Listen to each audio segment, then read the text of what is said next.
noite, irmãos. Que a graça, a paz, o amor e a misericórdia do Senhor estejam presentes no seu coração, junto à sua família e aí na sua casa. Eu quero convidar você a abrir sua Bíblia no livro de Efésios, carta de Paulo aos Efésios, no capítulo de número 3. Estaremos fazendo a leitura para iniciar o nosso culto dessa noite. Efésios, capítulo de número 3. Palavra do Senhor que diz assim: Por esta causa eu, Paulo, prisioneiro de Cristo Jesus, por amor de vós, gentios, se é que tendes ouvido a respeito da dispensação da graça de Deus, a mim confiada para vós outros. Pois, segundo uma revelação, me foi dado conhecer o mistério, conforme escrevi há pouco, resumidamente, pelo que, quando ledes, podeis compreender o meu discernimento do ministério de Cristo, o qual em outras gerações não foi dado a conhecer aos filhos dos homens, como agora foi revelado aos seus santos apóstolos e profetas no Espírito, a saber, os gentios, que são co-herdeiros, membros do mesmo corpo e co-participantes da promessa em Cristo Jesus por meio do Evangelho, do qual fui constituído ministro conforme o dom da graça de Deus, a mim concedida, segundo a força operante do seu poder. A mim, o menor de todos os santos, foi-me dada esta graça, de pregar aos gentios o Evangelho das insondáveis riquezas de Cristo, e manifestar qual seja a dispensação do mistério, desde os séculos, oculto em Deus, que criou todas as coisas, para que, pela Igreja, a multiforme sabedoria de Deus se torne conhecida agora, dos principados e potestades, nos lugares celestiais, segundo o eterno propósito que estabeleceu em Cristo Jesus, nosso Senhor, pelo qual temos ousadia e acesso com confiança mediante a fé nele. Portanto, vos peço que não desfaleçais nas minhas tribulações por vós, pois nisso está a vossa glória. Vamos orar? Curva sua cabeça por um instante. Senhor nosso Deus, aqui estamos em Tua presença, pelo sangue do Teu Filho Jesus Cristo, que por nós foi derramado naquela cruz. Senhor, nós pedimos que Tu fales ao nosso coração ao longo desse nosso encontro, nós aqui na igreja, nossos irmãos em casa, que o Senhor possa ministrar a Sua bondade e nos fazer conhecer a Sua santa vontade, mercê da Tua palavra que será estudada, que Tu possas falar ao nosso coração e dar-nos muito mais de Ti, Senhor. Obrigado por esse tempo comum que o Senhor tem separado para nós e por todas as demais coisas que o Senhor fez e fará. Assim nós agradecemos no nome precioso de Jesus Cristo. Amém e amém. Queridos irmãos, eu quero convidar você agora a entregar seu coração ao Senhor em forma de louvor, que você possa, de fato, adorar o Senhor com entusiasmo, com seu coração entregue, sabendo que o Senhor é o nosso Deus, o nosso amoroso Deus, o Deus que cuida de nós, o Senhor que nos salvou, o Senhor que a si mesmo se entregou por nós naquela cruz. Vamos adorar o Senhor?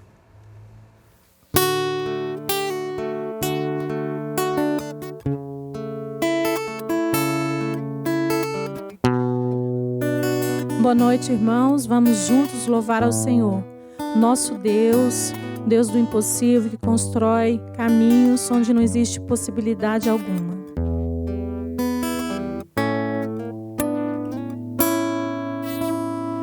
Deus fará um caminho para você onde ainda não se vê condição ou possibilidade alguma. Deus se importa com o seu sofrer, nesses dias vai trazer direção que vai mudar a sua vida.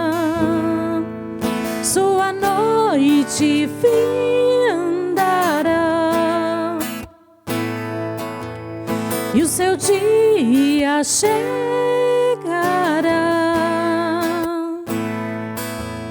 e o milagre que você espera acontecerá.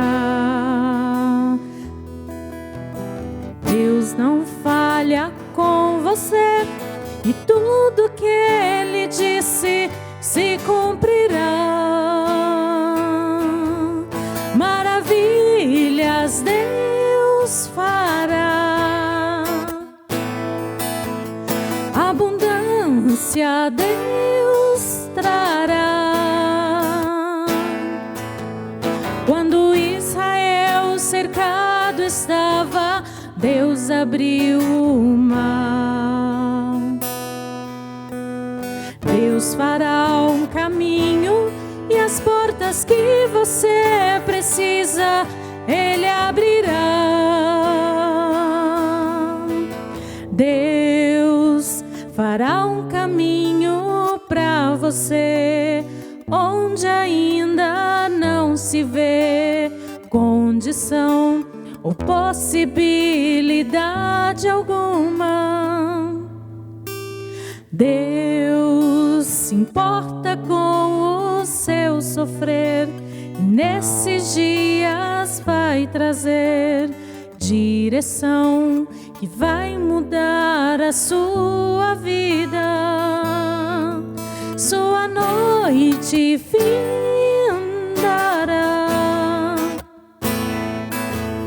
e o seu dia chegará,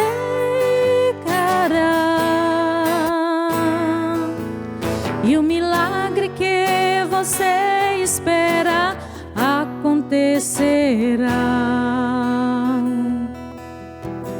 Deus não falha com você, e tudo que Ele disse se cumprirá. Deus fará um caminho para você. Deus fará um caminho para você. Deus fará um caminho para você. Deus.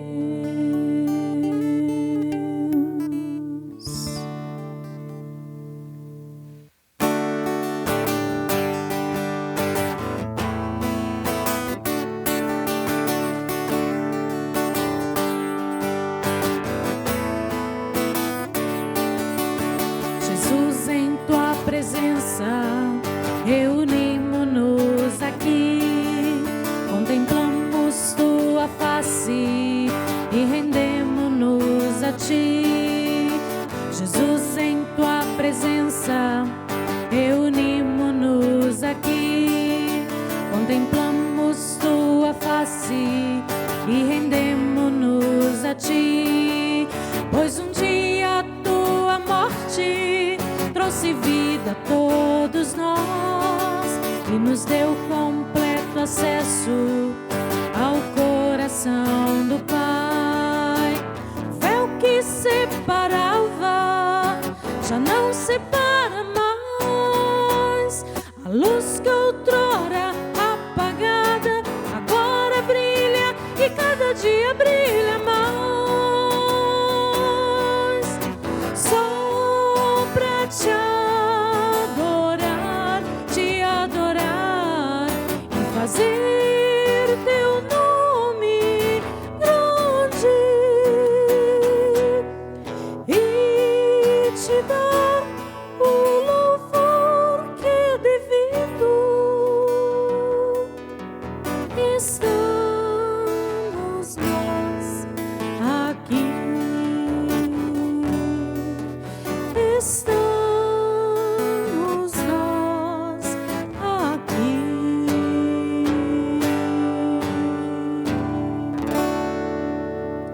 Amém.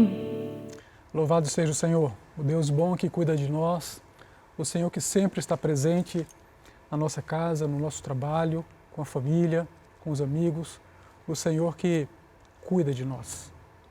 Querido, eu quero convidar você, meu irmão, minha irmã, a abrir sua Bíblia no livro de Efésios, mais uma vez, carta que Paulo escreveu aos Efésios, no capítulo de número 3, a partir do versículo 14.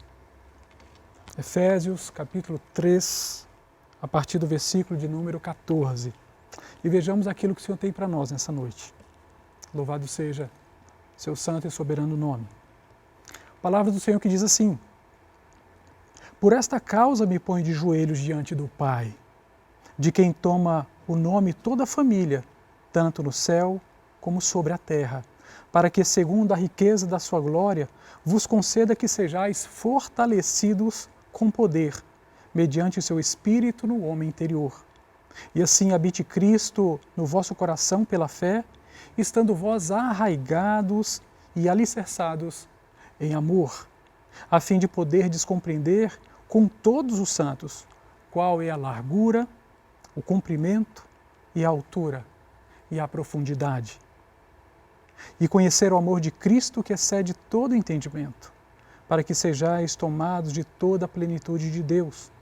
Ora, aquele que é poderoso para fazer infinitamente mais do que tudo quanto pedimos ou pensamos, conforme o seu poder que opera em nós.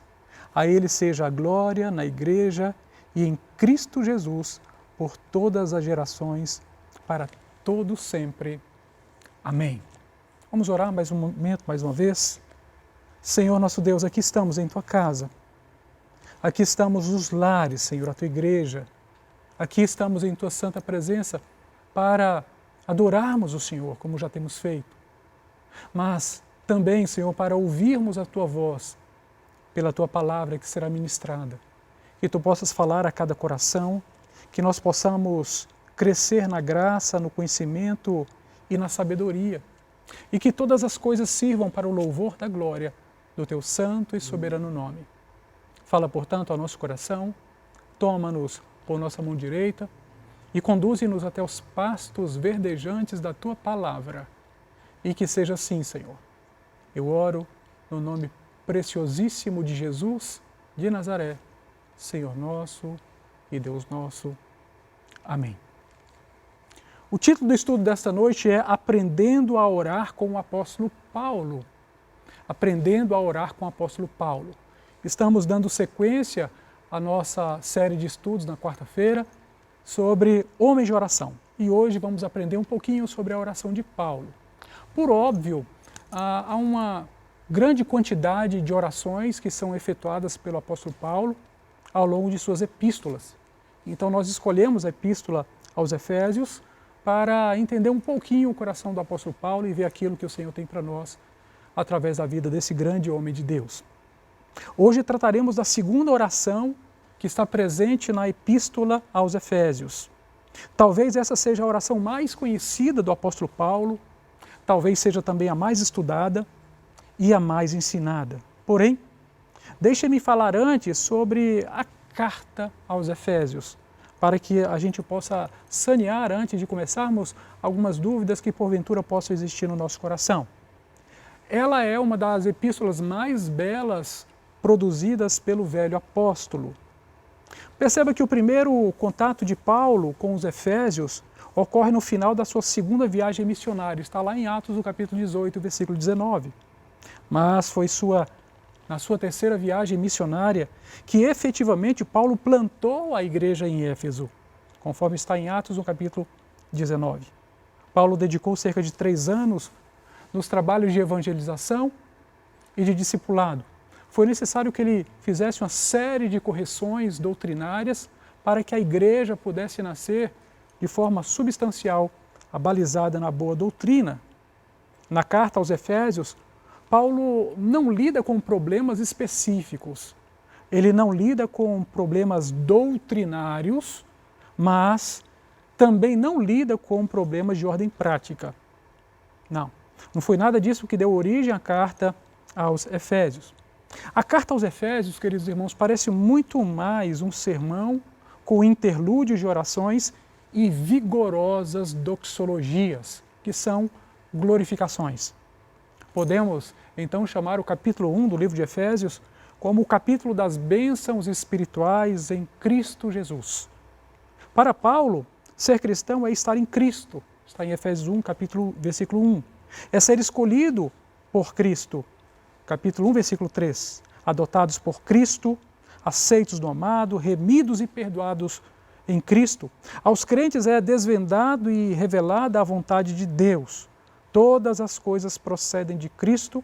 Os crentes são feitos herança em Cristo. Os cristãos são glorificados em Cristo Jesus. Possuem o Espírito Santo que receberam como penhor da herança da salvação. Possuem fé e amor na pessoa bendita de Jesus Cristo.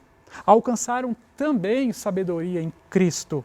Conheceram a presença, a esperança no chamado de Cristo, sendo vocacionados, então ingressam nessa caminhada de esperança. Receberam em Cristo o poder eficaz acima de todos os principados e de todas as potestades. Então eles vêm como cristãos e formam a igreja na plenitude de Cristo, que a todos enche de maneira plena. Nos versículos 3 a 14 do capítulo 1, encontramos importantes doutrinas da fé cristã, como a redenção, a adoção, o perdão, a selagem com o Espírito Santo, e assim nos tornamos propriedade exclusiva de Deus. Já no capítulo 2, poderíamos resumi-lo com o versículo 10. Observe aí na sua Bíblia, capítulo 2, versículo 10. Porque somos feitura dele, criados em Cristo Jesus para as boas obras, as quais Deus de antemão preparou para que andássemos nelas. A palavra usada por Paulo é feitura, somos feitura, em grego, poema, que dá origem à nossa palavra no português, poema. Então se trata de um belíssimo poema de Deus, de uma obra-prima planejada, estruturada de tal forma que a morte de Jesus trouxe para nós essa imensidão de bênçãos que hoje estão à nossa disposição como filhos eleitos do Senhor Jesus, do Pai. Essa obra-prima apresenta então a produção em dois aspectos. O primeiro, a promoção da paz pela demolição da parede da separação que havia entre judeus e gentios. E a segunda, a construção de um edifício espiritual sobre os fundamentos dos apóstolos e dos profetas, que na realidade tem Jesus como a pedra angular, sendo o povo de Deus uma só nação, composta de toda língua, tribo e nação. Louvado seja o nome do Senhor. No capítulo 2 encontramos a verdade de que o corpo de Cristo está sendo edificado com aqueles que antes eram pecadores indignos, mas agora são libertos por Jesus Cristo para serem a demonstração eterna da bondade de Deus. E quando esse que é o poema belíssimo do Senhor, o poema do Pai, estiver completo, a igreja então viverá para sempre no estado de eterna felicidade e glória celestial, além do que possamos imaginar. É isso que Paulo está nos dizendo. No início do capítulo 3, Paulo então revela sua condição legal perante as autoridades romanas. Paulo estava preso por causa de Cristo e do Evangelho. Por esta causa, diz Paulo, sou prisioneiro de Cristo. Daí, a epístola aos Efésios ser uma das denominadas epístolas da prisão, ao lado de Filipenses, Colossenses e Filemão. A expressão por esta causa aparece duas vezes na epístola. A primeira aqui no início do capítulo 3 e a segunda lá no versículo 14, que passaremos daqui a pouco a analisar. Essa expressão por esta causa serve para descrever uma condição de prisioneiro do apóstolo. Paulo, todavia, embora estando preso em Roma e pelo Estado romano, ele não se considera um preso de Roma, mas ele se considera um preso de Cristo. Paulo estava num cárcere romano, diferente da primeira prisão, que ele ficou em prisão domiciliar, agora ele estava no cárcere mesmo, propriamente dito, e ele aguardava a execução de sua sentença de morte. Mas, embora preso fisicamente, o seu coração estava livre em Cristo Jesus. Engana-se quem possa pensar que ali, entre os grilhões, estivesse um homem amargurado pela condição ora vivida, pela condição de prisioneiro. Não. Ali estava um apóstolo depurado pelo ministério, pelos sofrimentos. Ali estava alguém que, apesar de tudo, ainda conseguia guardar a doçura, ainda conseguia ser uma pessoa gentil, uma pessoa humana, que não se deixava levar pelo sofrimento vivido, mesmo apesar de todos os acontecimentos trágicos que sobrevieram à sua vida. E embora aguardasse o dia em que estaria frente a frente com a morte, A alegria de Paulo era notória, porque como ele mesmo se apresenta nos versículos 3 a 9, do capítulo 3, ele havia recebido a revelação do mistério de Cristo, oculto em Deus pelos séculos e agora sendo revelado. E que mistério é esse? A igreja sendo formada por judeus e por gentios. Por meio da igreja, finalmente, todos nós teríamos acesso à multiforme bondade de Deus, e então se tornava conhecida a partir da igreja. Inclusive, os principados e potestados que não conheciam essa realidade, esse mistério oculto, agora sabiam que por meio da igreja de Jesus Cristo, o Senhor se revelava com toda essa bondade. Uma igreja que reuniria todo o gênero humano, toda língua, tribo e nação. Uma igreja formada por pecadores eleitos, todavia regenerados, convertidos, santificados e um dia a serem glorificados. No meio da sua narrativa, o apóstolo Paulo faz uma segunda pausa para a oração. É esta que nós lemos hoje no texto exordial. Começa então afirmando: por esta causa me ponho de joelhos diante do Pai. E aqui encontramos a segunda vez que essa expressão é relatada no texto, por esta causa. Mas afinal, que causa é esta? O que Paulo está falando? E quais são as lições que nós podemos aprender a partir dessa oração do apóstolo Paulo? Eis a questão. Em primeiro lugar, a oração de Paulo era uma oração de reconhecimento e adoração ao Pai. Efésios capítulo 3, versículos 14 e 15. Por esta causa me ponho de joelhos diante do Pai, de quem toma o nome toda a família, tanto no céu como sobre a terra. Perceba que a causa a que Paulo se refere é o próprio Evangelho de Cristo Jesus formando a igreja. O mistério antes escondido, agora é revelado mercê da igreja. E a sublimidade dessa revelação não somente coloca Paulo numa posição de reconhecimento da bondade de Deus, mas na posição de profunda reverência. Então Paulo se coloca de joelhos em oração. De joelhos como demonstração de profunda emoção e de grande fervor. De joelhos como Salomão na dedicação do templo, lá em 1 Reis, capítulo 8, versículo 54. Como Estevão na ocasião do seu martírio, Atos capítulo 7, versículo 60. De Pedro ao lado do leito de morte de Tabita, Atos capítulo 9, versículo 40. E como ele mesmo, Paulo, em suas despedidas por ocasião da sua última viagem a Jerusalém, está em Atos capítulo 20, versículo 36, e depois Atos capítulo 21, versículo 5. E finalmente de joelhos, como o próprio Senhor Jesus, lá no jardim da agonia, no Getsemane, quando em oração se apresentava diante do Pai: Senhor, passa de mim esse cálice sem que eu beba, mas que antes seja feita a sua vontade. Está em Lucas capítulo 22, versículo 41. O apóstolo dirige sua oração ao Pai, porque sabe que a salvação procede do Pai, pela mediação do Filho a quem Deus enviou, e quem morreu por nós naquela cruz, e pelo Espírito Santo que atua na formação de cada crente e na construção do edifício espiritual para a glória do Pai. Paulo ora em virtude da grandeza da graça de Cristo, da conscientização da unidade a qual judeus e gentios foram trazidos a formar uma só família, e especialmente pela contemplação do propósito maravilhoso de Deus.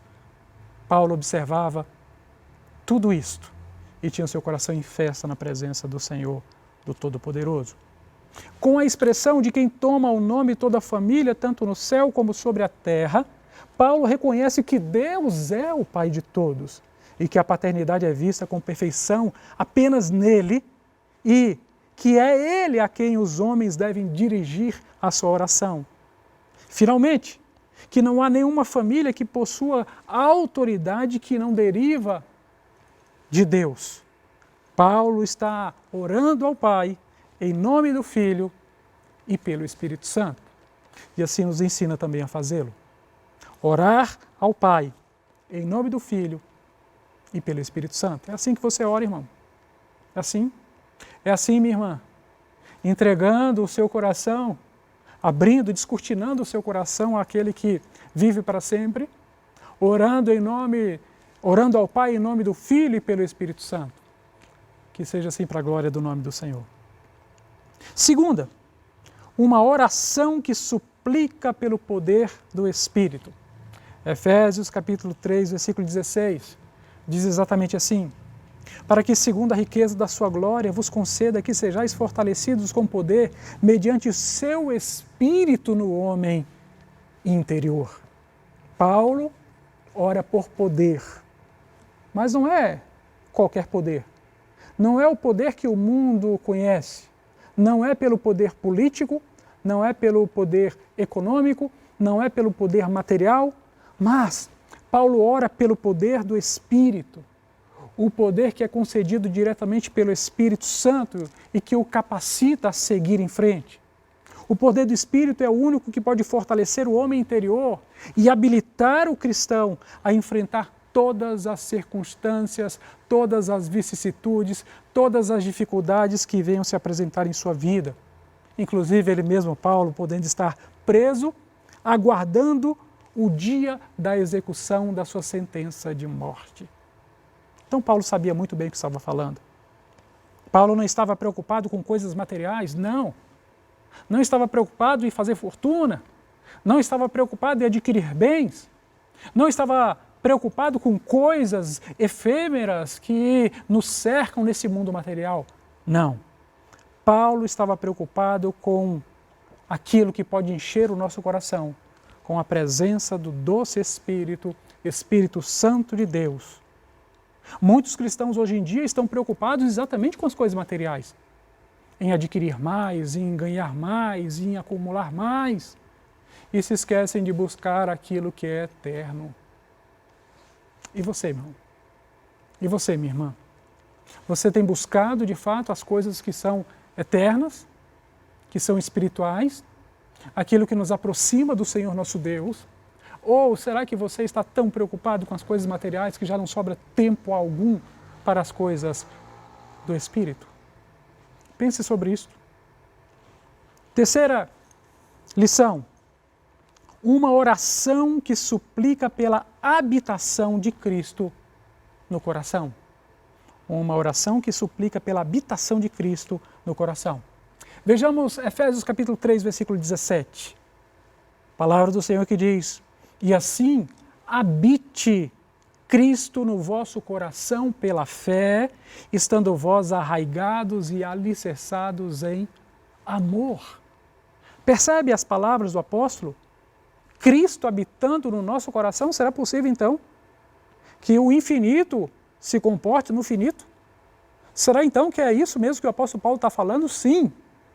É exatamente isso, quando o Senhor vem e faz morada e faz repouso no nosso coração e se assenhora da nossa vida. Não apenas um espaço no nosso coração, um quartinho, não, mas ele vem e de forma plena habita no nosso ser, trazendo sentido para a nossa vida, para a nossa história, para a nossa vivência, para a nossa família, para o que somos e para todas as demais coisas.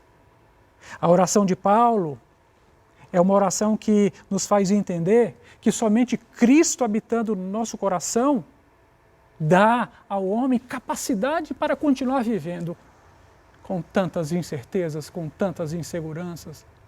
Você pode, irmão, ter certeza do que vai te acontecer daqui a 5 minutos? Você pode, irmão, ter certeza daquilo que vai te acontecer amanhã de manhã? Ou se amanhã de manhã você ou eu estaremos vivos? É claro que não.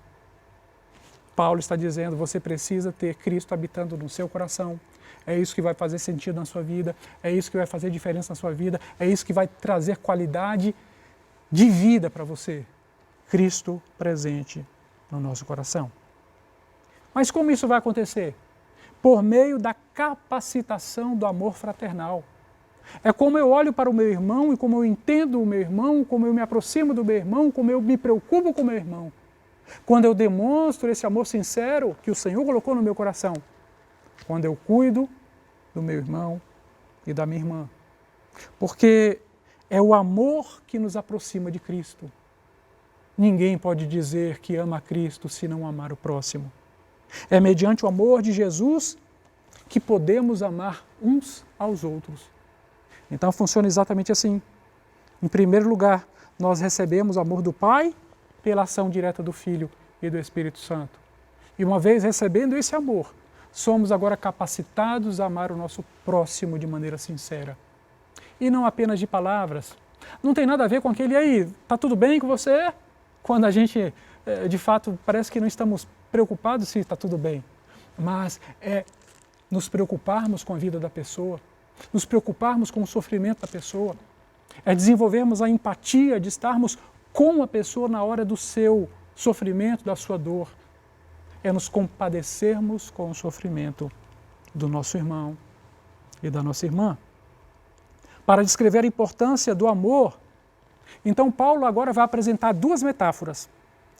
Quais são essas metáforas? A primeira é a metáfora da árvore bem arraigada. E a segunda é a metáfora do edifício bem alicerçado. Perceba que nas duas metáforas, o solo vai apresentar uma notável importância. Não tem como você plantar uma árvore sem solo. Não tem como você edificar uma grande construção sem solo. Você precisa do solo. Na metáfora da árvore, suas raízes se fixam em solo firme. Na metáfora do edifício, o alicerce é fundamentado, fixado também no solo firme. E o que é o solo? O apóstolo Paulo vai explicar que o solo é o próprio amor.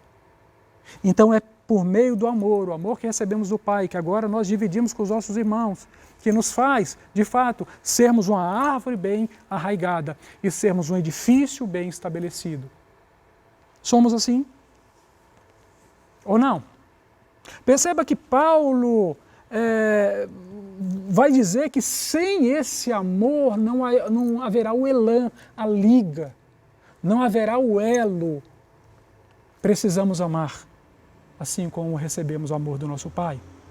Em João capítulo 13, versículos 34 e 35, o próprio Senhor Jesus nos ensinou: novo mandamento vos dou, que vos ameis uns aos outros, assim como eu vos amei, que também vos ameis uns aos outros. Percebe que ele repete a mesma expressão? Ele enfatiza isso. Não faz sentido recebermos amor de Deus e não amarmos o outro. E ele continua dizendo no versículo 35, nisto conhecerão todos que sois meus discípulos, se tiverdes amor uns aos outros. Ou seja, se as pessoas olharem para mim e reconhecerem esse amor, é porque de fato eu sou um discípulo do nosso Senhor e Salvador Jesus Cristo. Mas se as pessoas olharem para mim e não observarem amor, se as pessoas olharem para mim e entenderem que as palavras que eu falo são palavras desprovidas de amor, eu nada serei. Eu preciso demonstrar um amor que eu tenho recebido do Pai e que eu emprego agora no relacionamento com os meus irmãos e com as minhas irmãs. Para Paulo, a única forma de compreendermos e conhecermos o amor de Cristo é estando arraigados e alicerçados nesse amor que recebemos dele mesmo. Raízes devem ser profundas, alicerces devem ser seguros. O cristão então terá condições de resistir a todos os vendavais, todos os fortes ventos contrários que nos sobrevenham. Serão capazes de resistir à instabilidade das circunstâncias que os cercam. Então não é a circunstância que vai determinar o nosso humor, não.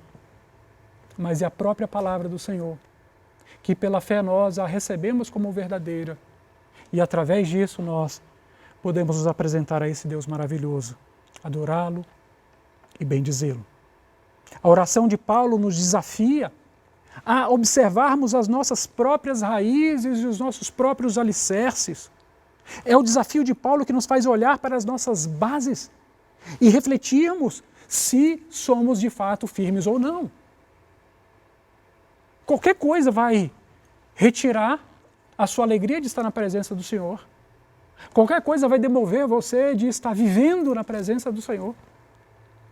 O quão profundas são as suas raízes, meu irmão. o quão seguros são os seus alicerces, minha irmã. Percebe o que Paulo está dizendo? O solo está para todos nós, que é o amor. Mas eu preciso responder para mim mesmo como eu estou vinculado a esse solo. Se com raízes bem arraigadas, bem profundas, se com alicerces bem seguros ou não. Quanto mais arraigadas sejam as minhas raízes, quanto mais seguros os meus alicerces, mais segurança eu terei na presença do Senhor e saberei resistir ao dia mau. Porque o dia mau vem para todos. Sim, vem para todos. Quarta e última lição. Uma oração que suplica pela plenitude de Deus. Uma oração que suplica pela plenitude de Deus. Efésios capítulo 3, versículos 18 e 19. Veja aí comigo, por favor. A fim de poderdes compreender com todos os santos. Quantos santos? Todos. Com todos os santos. Qual é a largura e o comprimento e a altura e a profundidade. E conhecer o amor de Cristo que excede a todo entendimento. Para que sejais tomados de toda a plenitude de Deus. É muito bonita essa construção de Paulo. Muito bonita. Compreender e conhecer. Compreender com todos os santos essas dimensões que são colocadas pelo apóstolo. Se não, vejamos. A plenitude de Deus é descrita por meio do preenchimento da compreensão e do conhecimento do amor de Cristo em 4 dimensões: largura, comprimento, profundidade e altura. A largura tem a ver com a abrangência de todas as nações da terra. Ou seja, o amor de Deus é tão largo, o amor do Pai, que é revelado em Cristo Jesus e aplicado pelo Espírito Santo, é tão largo que vai alcançar todos aqueles a quem o Pai elegeu. Os seus eleitos de todas as tribos, línguas, povos e nações. Então, um amor largo. Conhecer também o comprimento. O que é esse comprimento? Tem a ver com a extensão do amor de Cristo, que foi capaz de enfrentar a morte por amor de mim e de você. Então não são as circunstâncias do tempo presente que nos façam sofrer e enfermar o nosso coração de forma que nós venhamos a duvidar, como se Jesus estivesse ausente. Não está. Ler do engano, pensar que Jesus se ausentou. Ele está presente. Ele está presente, está ao nosso lado na hora da nossa dor, do nosso sofrimento, da nossa agonia. Ele é o Deus que nos toma pela mão. É o Senhor que nos abraça, nos afaga, nos dá carinho. É o Senhor do contato, é o Deus imanente, o Deus próximo, o Deus que está aqui no nosso coração. É isso que Paulo está falando. Ele diz mais, conhecerdes a profundidade. O que é isso? Profundidade tem a ver com o amor de Cristo em todos os seus aspectos mais interiores, indo profundo no coração do ser humano, sendo capaz de remover toda a escravidão do pecado e trazer a liberdade em Cristo Jesus, tirar todos os efeitos nocivos do pecado e trazer um coração puro, trabalhado pelo próprio Senhor. E finalmente ele fala sobre a altura. E a altura tem a ver com a satisfação plena da justiça de Deus. Ora, o sacrifício que revela o amor tinha que ser tão alto que subisse até o Pai e aplacasse a ira do Deus irado contra o nosso pecado. E satisfizesse de maneira plena toda a justiça de Deus.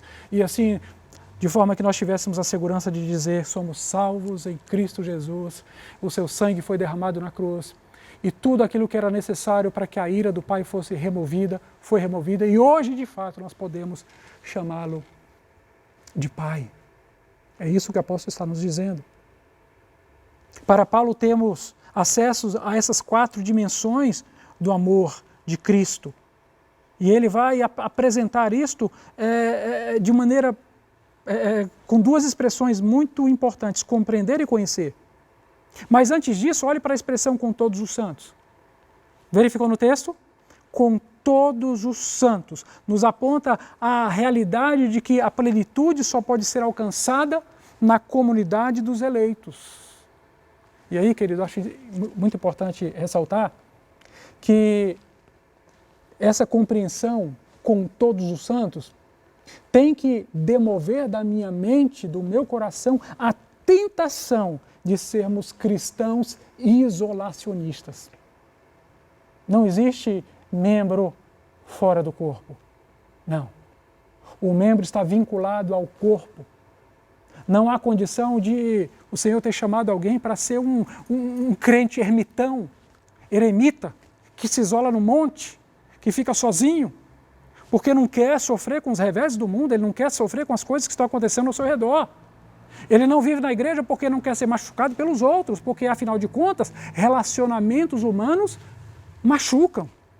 Então, o que ele faz? Ele simplesmente se afasta, caindo na tentação de ser um cristão isolacionista. Eu sei, querido irmão, eu sei, minha irmã, que assim como eu, você também já foi tentado a deixar a igreja. Porque, não raras vezes, compreendemos a igreja como se fosse imperfeita, e é de fato, mas não pode, essa visão que nós temos, não pode nos afastar dela.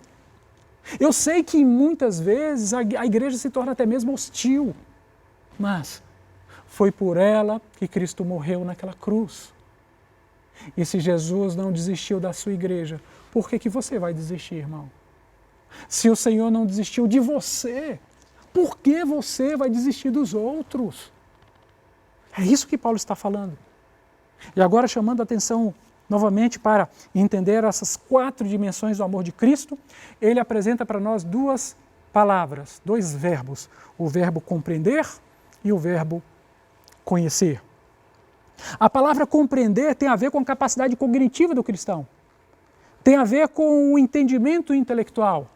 O apóstolo Pedro afirmou que a salvação que demonstra o amor de Cristo pode ser compreendida, pode ser enunciada, pode ser explicada, pode ser explanada. Compreende? Ele vai dizer, 1 Pedro capítulo 3, versículo 15, antes, santificai a Cristo como Senhor em vosso coração, estando sempre, quantas vezes? 1, 2, 3, não, sempre. Estando sempre preparados para responder a todo aquele que vos pedir razão da esperança que há em vós. Ou seja, a nossa fé, apesar de ser espiritual, apesar da gente não poder entender como temos, simplesmente temos, a gente não comprou na venda da esquina, recebemos o Senhor. Mas é uma fé razoável, eu consigo explicar o plano da salvação, eu preciso entender, preciso compreender. Então, Paulo está dizendo que compreender está no plano da nossa mente, do nosso intelecto, da nossa capacidade cognitiva. Louvado seja o Senhor. Segundo, a palavra conhecer. Enquanto a palavra compreender está ligada ao intelecto, a palavra conhecer está vinculada à experiência do cristão, às emoções do cristão, aquilo que ele vive na presença do Senhor. Sim, porque nós somos seres emocionais, fomos criados assim.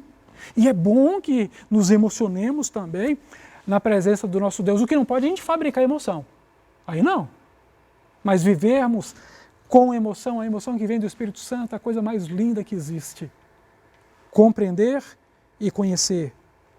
Assim, cada cristão, além de compreender as dimensões do amor de Cristo de forma objetiva, ele também é capaz de conhecer esse amor de forma subjetiva. Eu falo aqui de foro íntimo, de coração, daquilo que se passa lá dentro do meu coração, do seu coração, que só eu sei o que eu vivo com Deus, que só você sabe o que você vive com Deus. É disso que Paulo está tratando. O Evangelho, ele é tanto um movimento intelectual que alcança a nossa mente, como um movimento experiencial, que envolve a minha vivência diária com Cristo. Aquilo que eu recebi dele, como o Senhor tem falado ao meu coração, como o Senhor tem ministrado a minha vida, como o Senhor tem me feito ver, conhecer tudo aquilo que Ele mesmo tem colocado para que assim eu possa conhecer e viver. É isso que Paulo está dizendo. E aqui, queridos, cabe uma pergunta. Há espaço para a experiência na vida dos cristãos? O que é que você me diz? É claro que sim. há espaço para experiência nas nossas vidas? A resposta é um sonoro sim. Sim, somos seres experienciais, que experimentamos Deus, como diz o salmista, ó, provai e vede que o Senhor é bom. Podemos experimentar esse Deus, podemos experimentar esse amor de Deus, precisamos e podemos, porque Ele assim se apresenta para nós, não é? Buscar-me-eis e me achareis se me buscardes de todo o vosso coração. E depois diz o profeta, e eu serei achado de vós. Amém? Louvado seja o Senhor. É diante dessa afirmativa, alguém pode vir com outra indagação e dizer, então, se nós queremos a experiência, então por que em nossa igreja se fala tão pouco de experiências pessoais? Tão pouco ouvimos aquilo que os crentes têm vivido com Cristo, aquilo que o Senhor tem lhes dado a conhecer. Por quê? Queridos, a resposta é muito simples. A resposta é que nós não pregamos experiências pessoais. Não! Nós pregamos o Evangelho de nosso Senhor e Salvador Jesus Cristo. Sim, porque a nossa fé, ela não pode estar sedimentada sobre experiências pessoais. A nossa fé está sedimentada no Evangelho, na palavra do Senhor, na revelação especial. Aí sim faz toda a diferença. Eu jamais posso fazer teologia a partir da minha experiência pessoal. Não posso fazer isso. O lugar da experiência, queridos irmãos, é testemunhando tudo aquilo que o Senhor fez por mim através de sua santa palavra. E nunca o contrário. Então, o lugar da experiência é para eu dizer, de fato, assim como a palavra do Senhor diz que o Senhor é bom, e agora eu experimentei e eu digo, o Senhor é bom. Amém? Louvado seja o Senhor. Queridos, quando eu fui alcançado pelo Senhor na década de 80, talvez fosse aquela década, a década de 80 e também a década de 90, as décadas mais marcantes que dizem respeito à conversão das chamadas celebridades. Ouvimos falar de um ex-cantor secular que se converteu, um ex-ator globalista que se converteu, e assim por diante. Tais celebridades conseguiam reunir milhares de pessoas que ávidas vinham para vê-los falar de seus testemunhos de conversão. E não parou por aí. A segunda onda foi dos ex-bruxos, ex-feiticeiros, ex-jogadores de futebol, ex-humoristas, ex-dançarinas, e assim por diante. O que ia acontecer? Será que essas pessoas tinham algo a falar? Ou falavam apenas dessa pseudo-experiência de conversão que eles tiveram?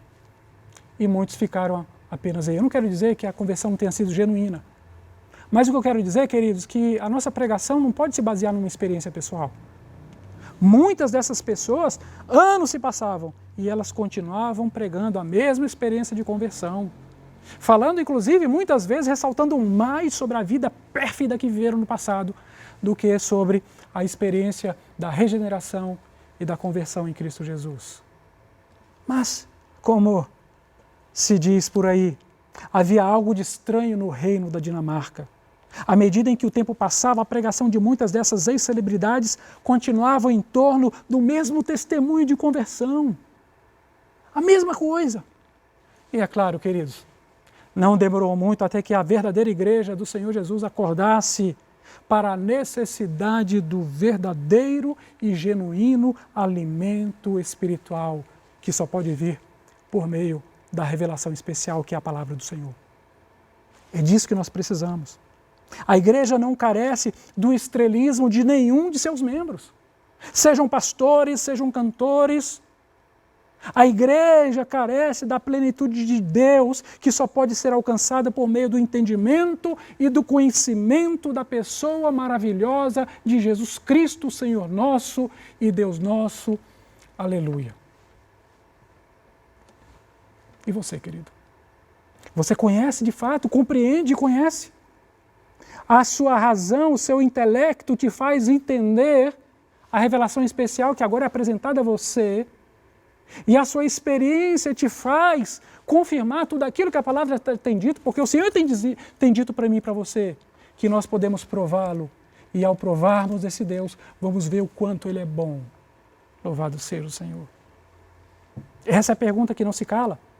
Compreendemos e conhecemos de verdade o amor de Cristo? Não basta apenas compreender, precisamos conhecer. Não basta apenas conhecer, precisamos compreender. Esses dois movimentos precisam estar juntos no coração e na vida de cada cristão. Queridos, eu quero concluir nosso estudo dessa noite olhando para os versículos 20 e 21 do capítulo 3, essa belíssima doxologia do apóstolo Paulo, que diz assim: ora, aquele que é poderoso para fazer infinitamente mais do que tudo quanto pedimos ou pensamos, conforme o seu poder que opera em nós, a Ele seja a glória na igreja em Cristo Jesus, por todas as gerações, para todos sempre. Amém. Claro que uma oração como essa de Paulo não poderia ser encerrada com uma grande doxologia, uma grande glorificação àquele que nos salvou. Paulo vai apresentar nessa doxologia aquele que é poderoso. Só existe um que é poderoso e capaz de fazer exatamente aquilo que o texto diz que ele faz. Somente um que é o Todo-Poderoso, que é o Deus, Pai, Filho e Espírito Santo. Paulo vai explicar, em primeiro lugar, que Deus é o único capaz de responder às súplicas do seu povo. Não adianta você pedir para o ídolo. Não. Não adianta você bater na porta do político. Não. Mas adianta você falar com Deus. Adianta você fechar a porta do seu quarto e, na presença de Deus, derramar o seu coração. Aí sim adianta. Em segundo lugar, Paulo vai dizer que Deus é o único capaz de operar todas as coisas. Sabe por quê? Porque Deus não está morto, Ele está vivo.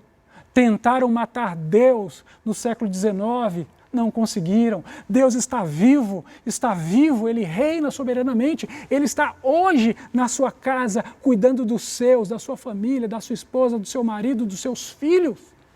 Ele está vivo e Ele é capaz de operar todas as coisas. Em terceiro lugar, somente Deus pode fazer infinitamente mais. Eu fico tentando entender essa expressão. Você consegue? Deus, Ele opera de forma infinitamente mais. É muita coisa. Eu não consigo nem entender essa expressão. É muita coisa, é aquilo que o Senhor faz por mim e por você. Muito mais do que pedimos, muito mais. E não para por aí. Muito mais do que você pensa. Muito mais. O que Paulo está dizendo? Ele está apresentando um Deus atento à nossa voz quando nós oramos. Mas um Deus que também está atento ao nosso pensamento, um Deus que esquadrinha a nossa mente, o nosso coração. Um Deus que é capaz de fazer por você, por sua família, muito mais, infinitamente mais. É bom, não é, esse Deus, querido? É bom, não é? E nós temos Ele à nossa disposição. Quarto lugar, Paulo está dizendo que Deus possui estratégias que nós não conhecemos e que essas estratégias o farão alcançar todos os limites que Ele mesmo se propôs. Tudo que Deus quiser fazer, Ele pode fazer, Ele é Deus. E é este que Paulo está nos apresentando. E em quinto lugar, que Deus, com tudo isso que falamos, com toda essa capacidade, com todo esse poderio, Ele está hoje operando o seu poder nas nossas vidas. Em mim e em você. Sabe aquele seu filho que está longe do Senhor? Que se afastou, que você tem chorado, sofrido tanto por ele? Pois é, hoje eu te apresento um Deus que pode fazer infinitamente mais do que pedimos ou pensamos. Você crê nisso? Louvado seja o Senhor. Paulo ressalta duas palavras nesse texto. Eu quero falar um pouquinho da origem, a origem grega. Ele usa o dinameno para dizer que Deus é poderoso e ele usa o dinamis para dizer que há poder. O Deus poderoso que tem poder. Quanto poder? Todo poder. O que Ele não pode fazer não existe, porque todas as coisas estão ao alcance da vontade de Deus. Eu não sei se você já viu, quem já me ouviu dando aula na escola dominical sabe. Aquela falácia que diz assim, olha, Deus é todo-poderoso? E alguém diz, sim, claro, Deus é todo-poderoso. Então, se Deus é todo-poderoso, Ele poderia criar uma pedra tão grande, mas tão grande que nem Ele mesmo pudesse mover? Olha que coisa interessante, né? Se eu disser que Deus pode criar essa pedra, Ele é todo-poderoso para criá-la, mas se eu disser que Ele possa criar essa pedra tão grande que nem Ele mesmo possa mover, eu estou dizendo que Deus não é todo-poderoso porque Ele não vai poder mover a pedra que Ele criou. É uma falácia. Na realidade, Deus pode qualquer coisa. Pode até criar essa pedra e na hora que Ele quiser mover, Ele vai mover. Então não há problema, querido. Não há dificuldade que você possa estar enfrentando. Não há mal que atinja a sua casa que o Senhor não possa remover. Não há porta fechada, trancada, a cadeados que o Senhor não possa quebrar cadeados e abrir essa porta. E se não existir porta, o Senhor cria uma porta e abre para você. É assim que nós cremos. Ele é o Todo-Poderoso, Ele é o Dinameno, Ele possui o Dinamis, Ele é poderoso, é todo-poderoso. Essas expressões trazem essa ideia para nós. Muito mais do que uma força dinâmica, muito mais.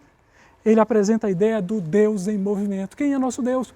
É o Deus em movimento, é o Deus que está agindo, é o Deus que está deixando se mover, deixando se fazer, o Deus que se move até você, até a sua casa, aí onde você está, lá onde o seu filho está, distante como ele está, a sua filha. Deus está, neste momento, em movimento por sua vida e por sua família. Você crê assim? Crê no Deus que está agindo agora, agora. Louvado seja o Senhor. Na sua casa, na sua família e na sua vida, meu irmão. Nós servimos um Deus que se move.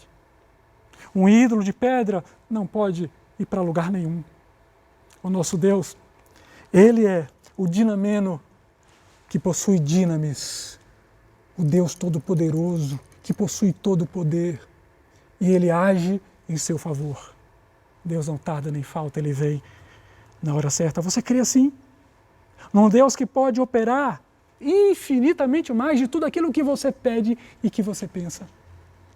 Este é o nosso Deus, o Senhor, o Todo-Poderoso. Você crê assim? Que Deus te abençoe, querido. Vamos orar. Senhor, nosso Deus, grande é o Teu nome. Pai, obrigado porque nós temos a belíssima exposição do apóstolo Paulo em forma de oração. Temos essa belíssima doxologia, a glorificação que vai até o Senhor. A glorificação, Senhor, que traz para nós um pouco de quem o Senhor é. Obrigado, Senhor. Obrigado, Deus, porque Tu és o Deus em movimento. Tu és o Dinameno, Tu és aquele que possui o Dinamis, Tu és o Todo-Poderoso, Tu és o Deus que faz, que age. Não há nada que possa obstruir o Teu agir, não há força que possa resistir ao Senhor, ao Todo-Poderoso. E o nosso coração se enche de alegria nesta noite, Senhor. Oh, Pai, obrigado. Obrigado porque o Senhor, Pai, Filho e Espírito Santo vieram ao nosso encontro. E o Senhor me fez compreender aquilo que eu não compreendia. E o Senhor me fez conhecer aquilo que eu não conhecia. E o Senhor se revelou a mim de forma especial. E, Senhor, então, Tu me atraíste a Ti e transformaste a minha história. Obrigado, Senhor.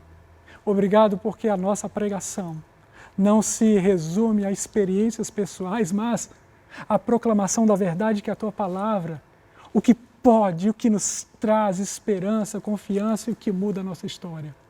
Muito obrigado, Senhor. Obrigado porque Tu és o Deus que age. Eu quero entregar a Ti a vida desse irmão, dessa irmã que estão ouvindo agora esta mensagem. Que seja impactante, que produza ação em seus corações. Que encha seus corações da plenitude do Senhor, trazendo esperança. Faz assim, Senhor. É como eu oro. No nome preciosíssimo de Jesus de Nazaré, Senhor nosso e Deus nosso. Amém. Louvado seja o Senhor por sua palavra. Queridos, nesta oração final, eu quero apresentar alguns motivos de oração. Eu gostaria que você anotasse aí no seu coração. Primeiro, que nós possamos orar pelas sociedades internas da nossa igreja.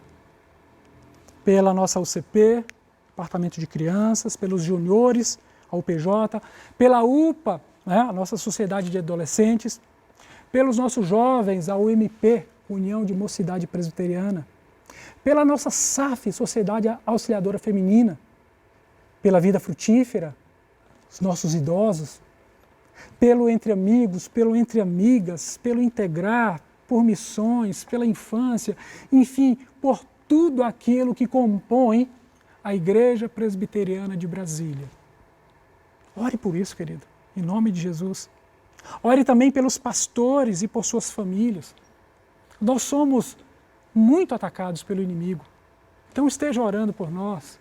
Lembre-se de colocar aí na sua cadernetinha de oração o nome de cada pastor, das respectivas esposas, dos filhos. Anote na sua cadernetinha para que você não esqueça. E ore por cada um de nós. Somos carentes da oração da igreja. Orem também pelos presbíteros, suas famílias, pelos diáconos da nossa igreja, por suas famílias. Ore. Ore ao Senhor. Interceda apresentando essas vidas. Ore pelos casais da igreja. Casais que passam por crises conjugais, casais que passam por dificuldades de relacionamento. Ore por eles. Ore pelo relacionamento de pais e filhos. Nesse tempo de pandemia, nesse tempo difícil que temos vivido, alguns problemas afloram. Tem aflorado em muitas famílias, então ore. Ore por essas causas. Ore também pelos enfermos da nossa igreja. O presbítero Marcelo hoje fez um procedimento para a remoção de cálculo renal, está com catéter, mas graças a Deus está bem.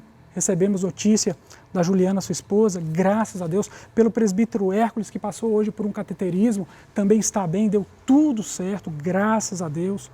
Orem pelas famílias que estão enfrentando a Covid-19. Nós temos a família do nosso amado diácono Rui Júnior, sua mãe, que inclusive está hospitalizada, mas temos a boa notícia, ela saiu da UTI, já está no quarto, no apartamento, respondendo muito bem à medicação, graças a Deus. Orem por Nilda, para que o Senhor traga saúde plena para ela, para os seus filhos, para o Rui Neto, para a Thaís. Ore por essa família tão preciosa, pelo Rui, que também está enfermo. Vamos orar ainda pelo Misael, da nossa PJ, que o Senhor possa abençoar seu filho, que também está enfrentando o coronavírus. Nós cremos num Deus que tudo pode, lembra? Do Deus que está em movimento, então ora esse Deus, apresente a vida dos seus irmãos. Os nossos enfermos, pessoas com outras enfermidades, tivemos há pouco o Ebenezer, já está em casa, graças a Deus, ore por ele também. Ore pelos enfermos, ore por aqueles a quem o Senhor trouxer a sua memória. Se o Senhor trouxer à memória alguém, não deixe para orar depois. Pare naquele exato momento e fale com o Senhor em oração. Apresente essa pessoa. Se o Senhor trouxe a lembrança no seu coração, pegue o seu telefone. Veja como a pessoa está, ore com ela e por ela. Faça assim. Louvado seja o Senhor. E assim nós teremos a igreja cuidando uns dos outros, como sempre foi o propósito do nosso Senhor e Salvador Jesus Cristo. Ore por todas as lideranças da igreja. Ore pelas finanças da igreja, o Senhor ter abençoado e que o Senhor possa abençoar cada pessoa que está, porventura, vivendo dias difíceis por causa dessa situação. Mas ore também por nossa nação. Ore pelo Brasil, querido. Ore. O cristão tem fome e sede de justiça. Tenha fome e sede de justiça. Ore ao Senhor. Clame ao Senhor pela nossa nação, pelo governo, pelo presidente, seus ministros, pelos poderes da República, pelos governos estaduais. Ore. Ore por aqueles que estão se vendendo à corrupção. Ore para que o Senhor faça justiça. Clame ao Senhor, ó Deus Todo-Poderoso. Ore pela saúde pública. Ore pela segurança pública. Ore, querido, ore. Clame ao Senhor. E eu sei que o Deus em movimento vai fazer infinitamente mais de tudo aquilo que pensamos, que pedimos ou que pensamos. Creia. Amém? Vamos orar? Você pode curvar sua cabeça por um instante? Senhor nosso Deus, aqui estamos em Tua casa, com o nosso coração entregue em Tuas mãos. E nós queremos apresentar às sociedades internas da nossa igreja, crianças, juniores, adolescentes, jovens, a SAF, a vida frutífera, entre amigos, entre amigas, integrar, missões, infância e todos os demais departamentos, a nossa junta diaconal, o nosso conselho, o nosso colégio pastoral. Tem misericórdia, Pai, e cuida do seu povo. Cuida daqueles que exercem liderança em tua casa, que precisam tanto do teu cuidado. Ore, Senhor. Senhor, olhe para essas pessoas. Olhe para cada um de nós, Senhor. Eu quero te apresentar de forma especial os pastores desta igreja, as respectivas esposas, filhos. Senhor, vê o coração que sofre, que chora, que sangra por causa do rebanho. O coração que se entrega à dor do outro para cuidar. Tem misericórdia dos pastores, de cada um, Senhor. E dá-lhes a palavra temperada pelo Espírito, a palavra certa na hora certa, para a pessoa certa. Faz assim, Senhor, para a glória do teu nome. Eu te peço, Senhor, pelos presbíteros de nossa igreja, homens que auxiliam os pastores no governo da igreja. Tem misericórdia deles, ó Pai. Dá-lhes sabedoria, dá-lhes aprofundamento doutrinário na tua santa palavra a cada dia. E dá-lhes que sejam pastores a conduzir o teu rebanho juntamente com os ministros. Tem em tuas mãos, ó Pai, suas esposas e famílias. Ao passo que eu também te peço pelos nossos diáconos, Senhor.